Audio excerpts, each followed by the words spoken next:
In TWA A25, we're going to talk about solving quadratic equations by using a couple different methods: the square root method, completing the square, and then the quadratic formula. And the goal is to become familiar with all three methods so that you can use whichever method suits your purposes at the time. Okay, so first I'm going to start off by remembering that we can solve quadratic equations by factoring.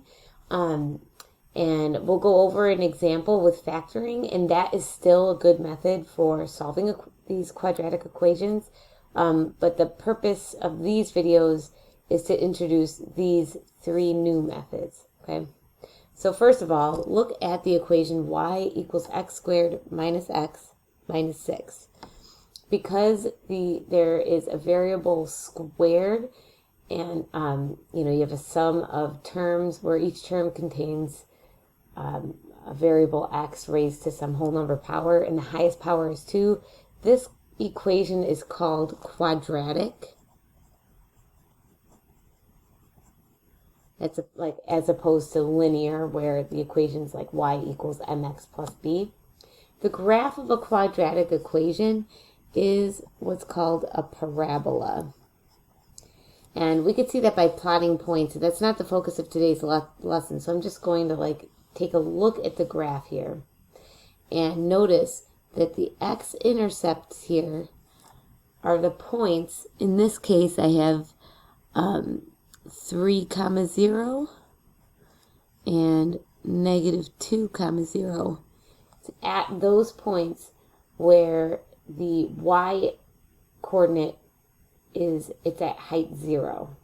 So that's what we're doing when we're solving a quadratic equation. We're seeing what x values correspond to the y value of 0. So then let's go ahead and recall how to factor.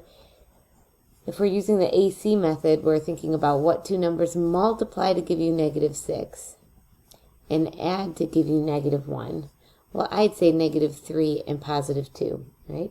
So then this can factor as x minus 3, x plus 2 equals 0. You can always check that by refoiling out, making sure you get this. Like x times x is x squared. X times 2 is 2x. Negative 3 times x is minus 3x.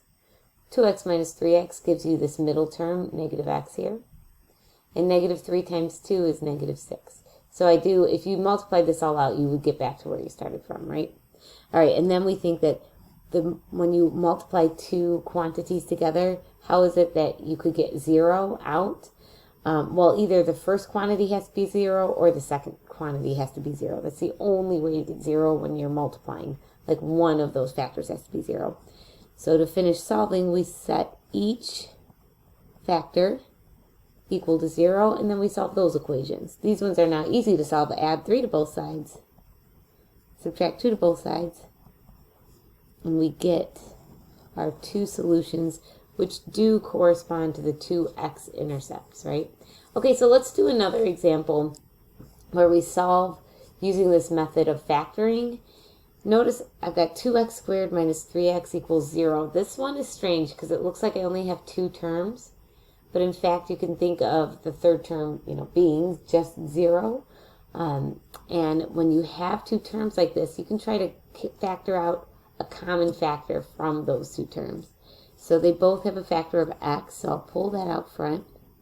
And what I have left from this term is 2x, right? Because x times 2x is 2x squared. And what I have left from this term is minus 3. Because x times negative 3 is negative 3x. And then you can set each of these factors equal to 0. X equals 0, and 2x minus 3 equals 0. Add 3 to both sides. Divide both sides by 2. So you get these two solutions to that equation. Okay, so this is a method that you can use. If you notice that the equation is easily factorable, go ahead and factor it. Think of two numbers that multiply to give you the last constant number and add to give you the middle coefficient. and then you can factor it that way. Again, what you have to do is make sure that all of the terms are on one side of the equation, and you have equals 0 on the other side of the equation, right? And that's the method for solving quadratics using factoring. The next video will take you through the square root method.